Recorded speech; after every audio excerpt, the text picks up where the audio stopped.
La graduación donde mi padre me echó y perdió todo antes de medianoche. Mi padre me echó de mi graduación delante de todos, con la misma voz fría con la que antes daba órdenes en su empresa. Yo estaba de pie, con mi toga azul, sosteniendo el diploma que había soñado tocar desde niña, cuando él señaló la puerta del salón y dijo que yo ya no era su hija. Nadie respiró. Mi mejor amiga dejó caer el ramo de flores. Mi novio, Daniel, dio un paso hacia mí, pero yo no podía moverme. Lo único que escuchaba era el eco de los murmullos, las cámaras apagándose, las sillas arrastrándose, como si mi felicidad se hubiera quebrado frente a toda la ciudad. Antes de seguir, suscríbete al canal, porque lo que pasó esa noche cambió mi vida para siempre. Hasta unas horas antes, yo creía que mi vida por fin estaba acomodándose. Mi nombre es Valeria Mendoza. Tenía 18 años y acababa de terminar la secundaria con honores. No éramos una familia perfecta, pero desde afuera parecíamos una de esas familias que todos respetan. Mi padre, Esteban Mendoza, era dueño de una empresa de construcción y suministros llamada Mendoza Obras, una compañía que había crecido mucho en los últimos años. Teníamos una casa grande, autos brillantes, cenas formales los domingos y fotos familiares donde todos sonreíamos, aunque casi nadie fuera realmente feliz. Mi madre, Clara, había muerto cuando yo tenía 12 años. Durante mucho tiempo, mi padre me dijo que ella había dejado un vacío imposible de llenar, pero con los años entendí que ese vacío solo existía en mis recuerdos, no en su corazón. Un año después de su muerte, él se casó con Patricia, una mujer elegante, ambiciosa y siempre demasiado pendiente de lo que otros pensaban. Patricia tenía una hija, Miranda, 2 años mayor que yo, y desde que entraron a la casa todo empezó a cambiar de una manera lenta, casi invisible. Al principio pensé que era normal, que una familia mezclada necesitaba tiempo, paciencia y cariño. Yo intenté quererlas, de verdad lo intenté. Ayudaba a Patricia en la cocina cuando había cenas de negocios. Le prestaba mis cosas a Miranda. Sonreía en las fotos aunque me doliera ver el vestido de mi madre guardado en el fondo del armario, mientras Patricia ocupaba su habitación. Mi padre decía que una familia debía mantenerse unida, porque el apellido Mendoza significaba respeto. Yo repetía esa frase como si fuera una oración, sin saber que para él, la palabra familia solo valía cuando todos obedecían. Para mí, en cambio, la familia seguía siendo el último lugar donde una persona debía sentirse protegida. Mi graduación era más que una ceremonia. Era la prueba de que yo había sobrevivido a años de silencio, de comparaciones, de sentirme una invitada en mi propia casa. Había ganado una beca para estudiar arquitectura en la capital, algo que mi madre siempre había soñado para mí porque decía que yo construía refugios hasta con cajas de cartón. Esa noche, cuando me miré al espejo con la toga puesta, pensé en ella. Imaginé sus manos acomodándome el cabello, sus ojos llenos de lágrimas, su voz diciéndome que había valido la pena no rendirme. Por primera vez en mucho tiempo, me sentí cerca de ella. Daniel llegó temprano con una flor blanca. Él era mi novio desde hacía casi un año, aunque mi padre nunca lo aceptó del todo porque su familia no tenía dinero ni apellido importante. Daniel trabajaba en la biblioteca municipal y estudiaba por las noches. Era tranquilo, respetuoso, de esos hombres que no necesitan levantar la voz para hacerte sentir acompañada.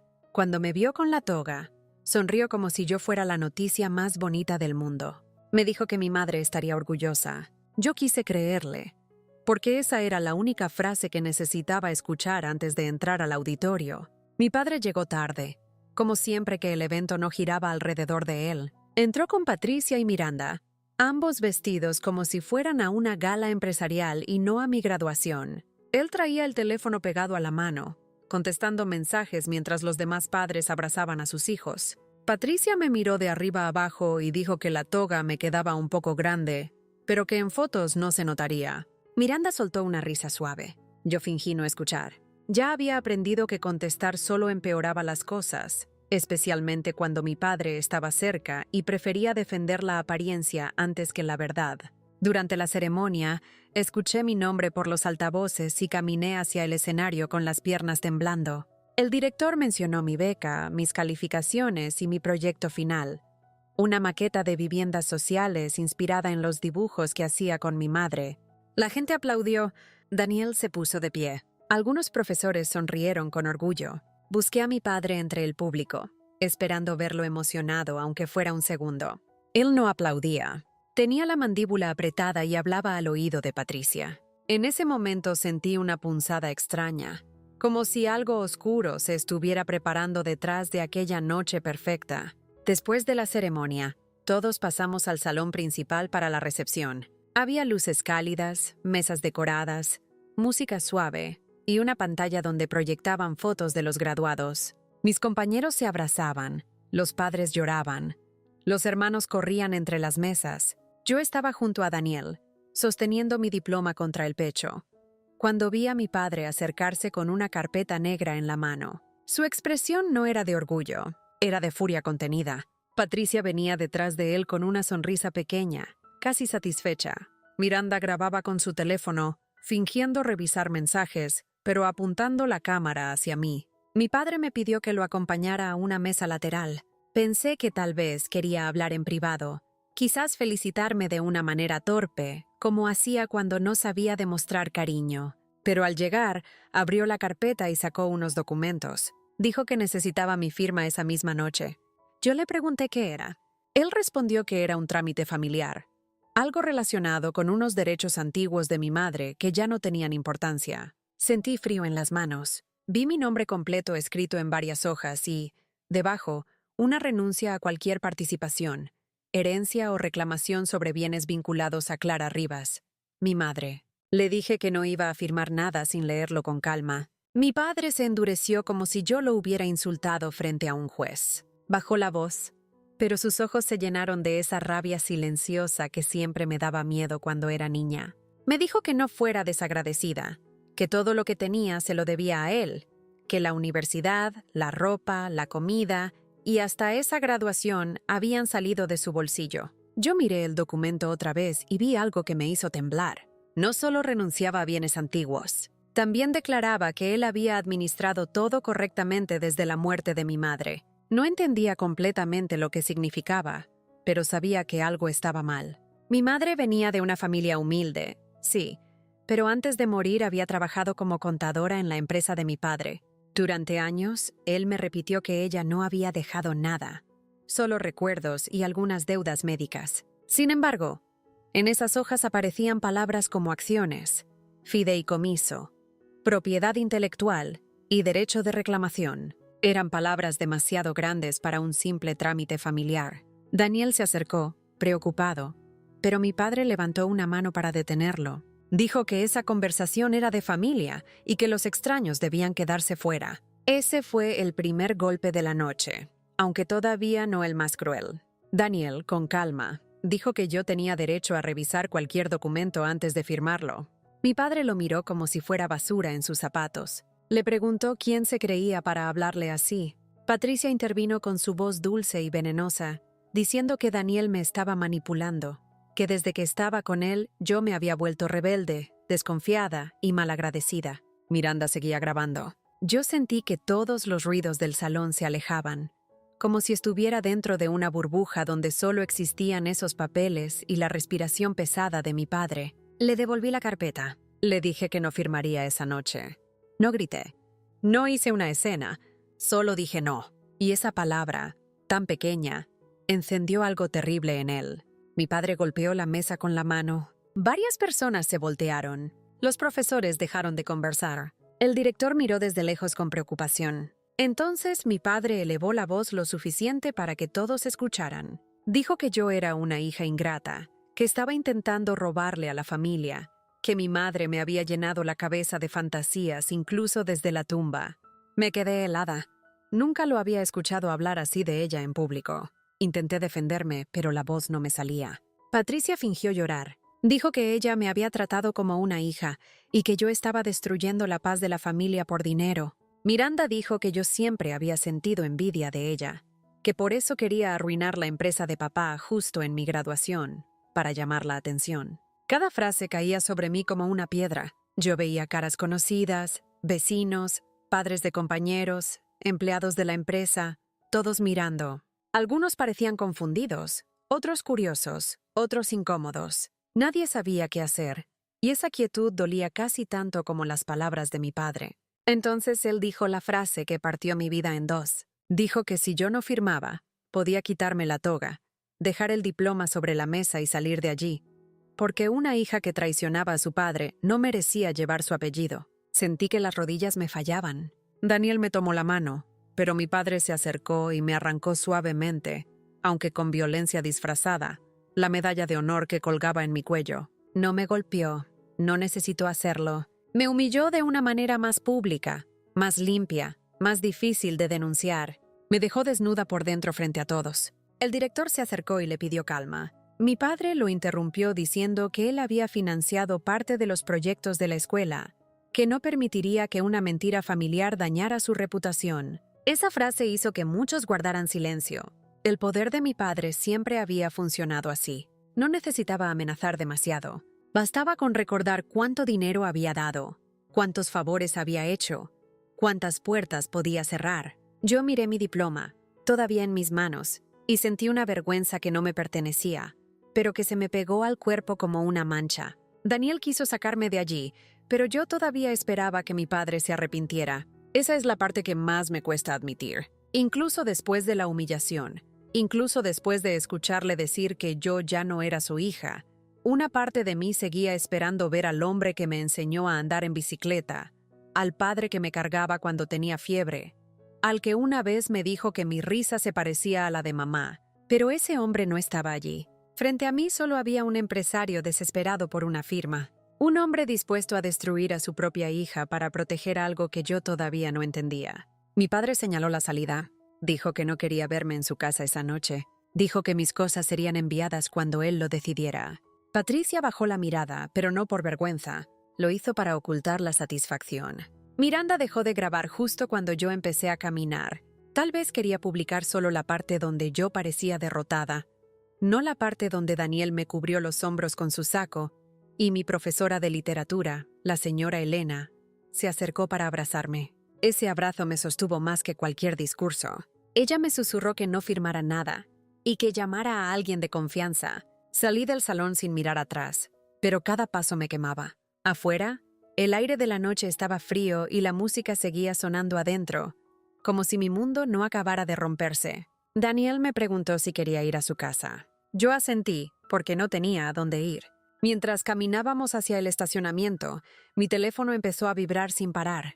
Mensajes de compañeros preguntando qué había pasado. Una llamada perdida de mi tía Beatriz, la hermana menor de mi madre, con quien mi padre casi no me dejaba hablar. Luego llegó un mensaje suyo, corto y urgente. Valeria, no firmes nada. Tu madre dejó pruebas. Ven a mi casa ahora.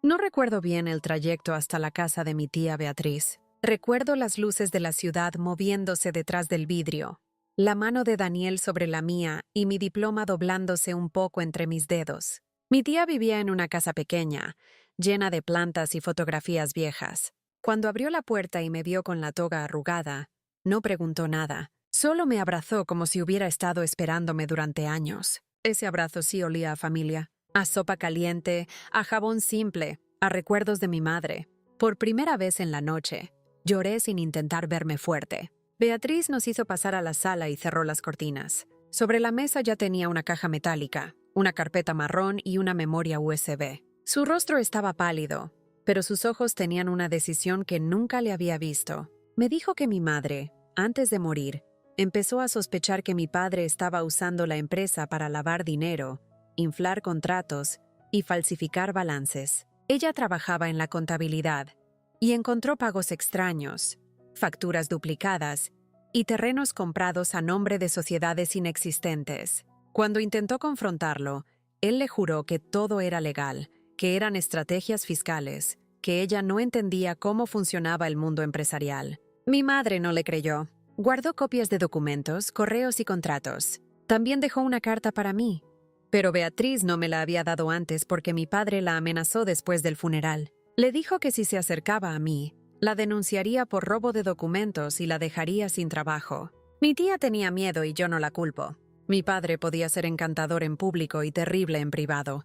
Durante años, Beatriz esperó el momento adecuado. Ese momento llegó cuando alguien de la notaría le avisó que mi padre estaba preparando una renuncia legal con mi firma. Si yo firmaba, cerraba la puerta a todo lo que mi madre había protegido. Abrí la carta con las manos temblando. La letra de mi madre seguía siendo redonda, suave, igual que en las notas que me dejaba en la lonchera cuando era niña. Me decía que si algún día leía esas palabras, era porque algo había salido mal. Me pedía que no odiara, pero que tampoco permitiera que nadie usara el amor para obligarme a callar. Me explicaba que parte de Mendoza Obras había sido levantada con una inversión de su familia y con diseños logísticos que ella misma creó para reducir costos. Mi padre registró muchas de esas ideas a su nombre después de su muerte.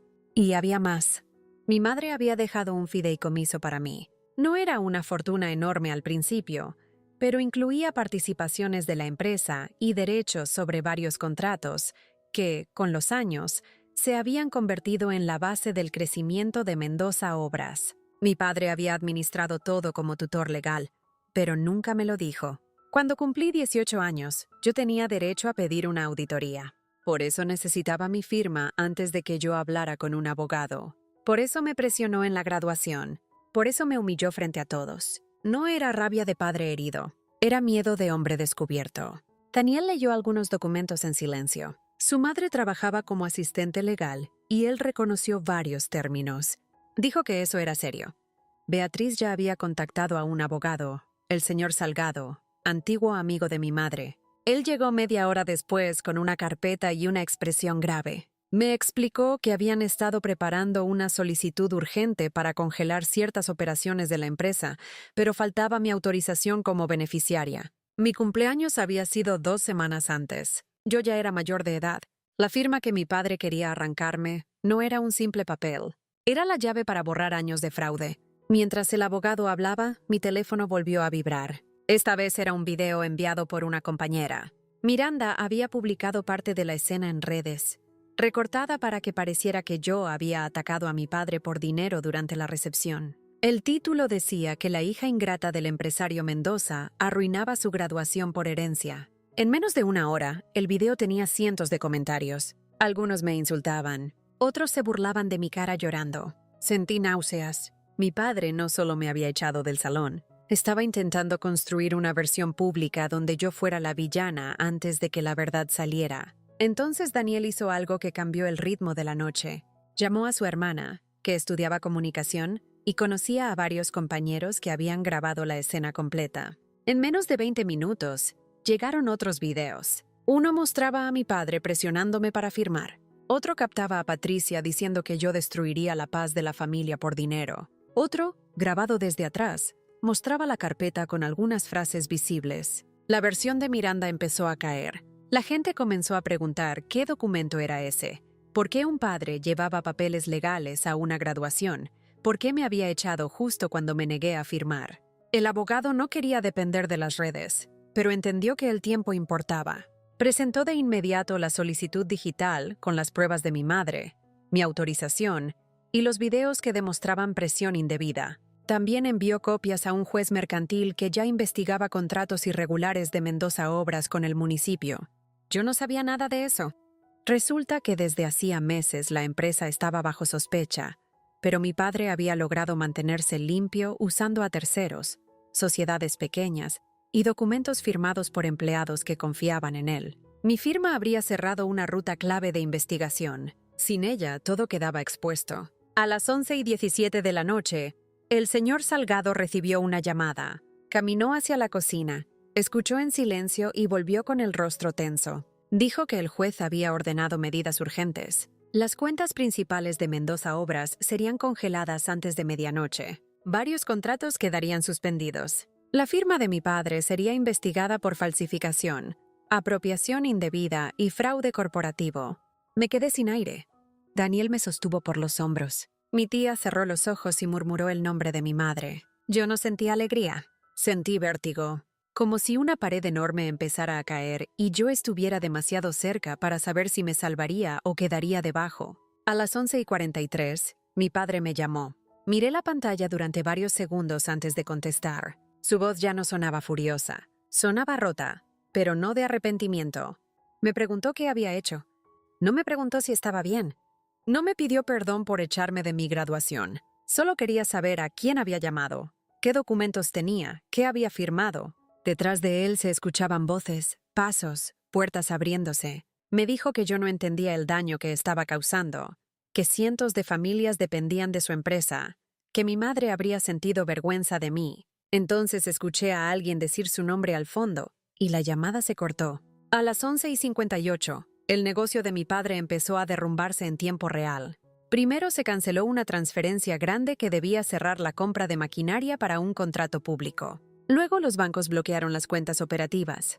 Después, un socio que siempre aparecía sonriente en las cenas familiares envió un comunicado separándose de Mendoza Obras y afirmando que colaboraría con las autoridades. Las noticias locales empezaron a publicar titulares antes de que el reloj marcara las 12. La empresa que mi padre presumía como su imperio quedó suspendida por investigación judicial, y todo ocurrió mientras mi toga seguía manchada de lágrimas. Pero lo más fuerte no fue ver caer la empresa. Lo más fuerte fue descubrir cuántas personas habían estado esperando que alguien abriera la primera grieta. Un antiguo empleado escribió a mi tía diciendo que tenía copias de órdenes falsas. Una secretaria mandó audios donde Patricia pedía modificar fechas. Un contador jubilado confesó que mi madre le había pedido ayuda años atrás, pero él tuvo miedo de enfrentarse a mi padre. Cada mensaje era como una pieza de un rompecabezas oscuro. Yo había crecido dentro de una casa sostenida por silencios comprados, favores peligrosos y una mentira tan grande que todos la llamaban éxito. Mi padre fue retenido esa misma noche para declarar. No lo vi entrar al coche de los agentes, pero alguien filtró una foto. Llevaba el mismo traje con el que había llegado a mi graduación, solo que ahora ya no parecía poderoso. Parecía un hombre común, envejecido de golpe, mirando al suelo. Patricia intentó decir que no sabía nada, pero los correos de mi madre y los mensajes recientes demostraban que ella había ayudado a preparar la renuncia que querían que yo firmara. Miranda borró el video, pero ya era tarde. La escena completa circulaba por todas partes, y por primera vez la gente no hablaba de mi supuesta ingratitud, sino de su crueldad. Yo pasé la madrugada en casa de mi tía. No dormí. Me quité la toga con cuidado y la dejé sobre una silla. Daniel me preparó té, aunque no sabía dónde estaban las tazas. Mi tía leyó otra vez la carta de mi madre, esta vez en voz alta, y cada frase parecía una mano saliendo del pasado para tocarme el rostro. Entendí que mi madre no solo había dejado documentos, me había dejado una salida. Tal vez no pudo protegerse a sí misma como quería, pero pensó en mí hasta el final. Esa verdad me rompió y me levantó al mismo tiempo. Al amanecer recibí cientos de mensajes. Algunos eran disculpas de personas que habían creído la versión de Miranda. Otros eran de compañeros que me decían que admiraban mi fuerza. La directora de la escuela me escribió para pedirme que regresara por la medalla de honor, porque lo ocurrido no podía borrar mi esfuerzo. Yo miré el mensaje durante mucho tiempo. Una parte de mí quería esconderse, apagar el teléfono, desaparecer. Otra parte, una más pequeña pero más firme, sabía que si no regresaba, dejaría que la vergüenza siguiera ocupando un lugar que no le pertenecía. Fui a la escuela 2 días después. No hubo fiesta, no hubo música, no hubo aplausos masivos. Solo estaban la directora, la profesora Elena, Daniel, mi tía y 3 amigas que habían insistido en acompañarme. La directora me entregó la medalla y me pidió perdón por no haber intervenido antes. Yo no sabía qué responder. Aprendí esa semana que muchas personas buenas se quedan inmóviles frente al abuso cuando el abusador tiene poder. No siempre por maldad. A veces por miedo, por sorpresa, por costumbre. Pero la inmovilidad también hiere. Y yo ya no quería vivir rodeada de gente que miraba al suelo cuando alguien me rompía. El proceso legal duró meses. No todo fue rápido ni perfecto. Mi padre intentó decir que yo había sido manipulada por mi tía y por Daniel.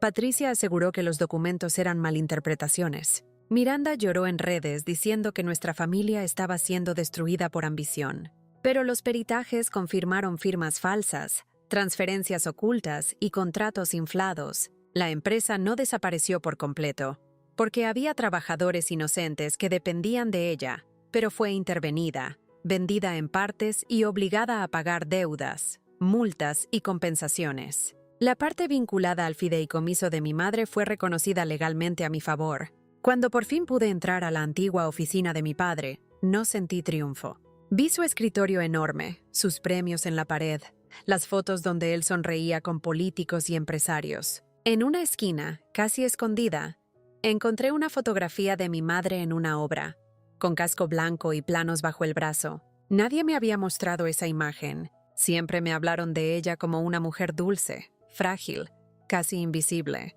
Pero en esa foto se veía fuerte, segura, viva. Me la llevé sin pedir permiso. Era mía. O tal vez yo era un poco de ella, y apenas estaba empezando a entenderlo. Mi padre me escribió una carta desde el lugar donde esperaba juicio. No me pidió perdón. Dijo que había hecho lo necesario para mantener el apellido en alto. Dijo que algún día entendería que el mundo no perdona a los débiles. Leí la carta una sola vez y la guardé en una caja. No por cariño, sino como recordatorio. Ese hombre había confundido amor con control, familia con obediencia y éxito con impunidad. Durante años quise que me eligiera, que me mirara, que se sintiera orgulloso de mí. Esa noche comprendí que no necesitaba ganarme el amor de alguien que solo sabía amar cuando le convenía. Me fui a estudiar arquitectura con la beca que tanto había soñado.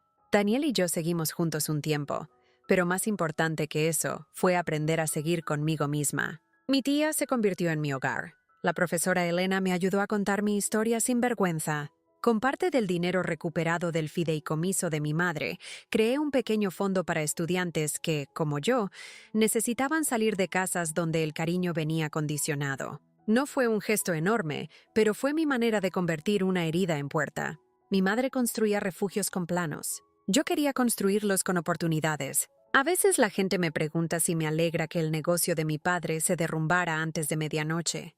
La verdad es más complicada. No me alegró ver caer una empresa, ni ver a empleados asustados, ni descubrir que mi infancia estaba rodeada de mentiras. Pero sí me dio paz saber que la humillación no fue mi final. Mi padre me echó de mi graduación pensando que me dejaba sin familia, sin casa y sin voz. No sabía que al quitarme su apellido como castigo, me estaba devolviendo el nombre de mi madre, la verdad que ella escondió para salvarme y la fuerza que yo creía no tener. Si esta historia te tocó, suscríbete al canal, comenta qué habrías hecho en mi lugar aquella noche de graduación y comparte este video con alguien que necesite recordar que ninguna humillación pública puede destruir una verdad que ya está lista para salir.